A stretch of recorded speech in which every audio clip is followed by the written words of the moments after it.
সন্ধ্যা আসলে সবারই একটা মতামত থাকে, এটা খাবো ওটা খাবো। তো এই রেসিপিটা বানিয়ে সবাইকে খাওয়াবেন। কড়াইতে তেল দিয়ে পেঁয়াজ আর কাঁচা লঙ্কা দিয়ে একটু ভালো করে ভেজে নেবেন। তার মধ্যে দিয়ে দেবেন 1 চামচ নুন, দিয়ে আর একটু ভালো করে ভাজা হয়ে গেলে দিয়ে দেবেন সুজি, দিয়ে ভালো করে পেঁয়াজ কাঁচা লঙ্কার সাথে মিশিয়ে নেবেন। ভালো করে ভাজা হয়ে গেলে তার মধ্যে দিয়ে দিতে হবে পরিমাণ মতো জল, কিন্তু তার আগে দেখতে হবে ভালো করে ভাজা হয়েছে কিনা। জল দিয়ে 5 মিনিটের জন্য রেখে দেবেন। একটু ভালো করে নাড়াচাড়া করে নিতে হবে যেন জলটা সুজির সাথে ভালো করে মিশে যায়। দিয়ে 5 মিনিট পর আরেকটু ভালো করে নাড়াচাড়া করে দেখবেন এক সুন্দরভাবে সুজিগুলি ফুটে লেগেছে। তার মধ্যে দিয়ে দেবেন 1 চামচ চিনি, দিয়ে আরেকটু ভালো করে নাড়াচাড়া করে নেবেন। তার মধ্যে একটা অসাধারণ গন্ধ বের হয়ে যাবে।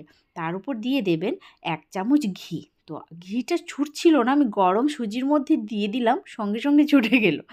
যাই হোক, আরেকটু ভালো করে নাড়াচাড়া করে সঙ্গে সঙ্গে নামিয়ে নিতে হবে। ঘি দিয়ে আর বেশি সময় রাখা যাবে না।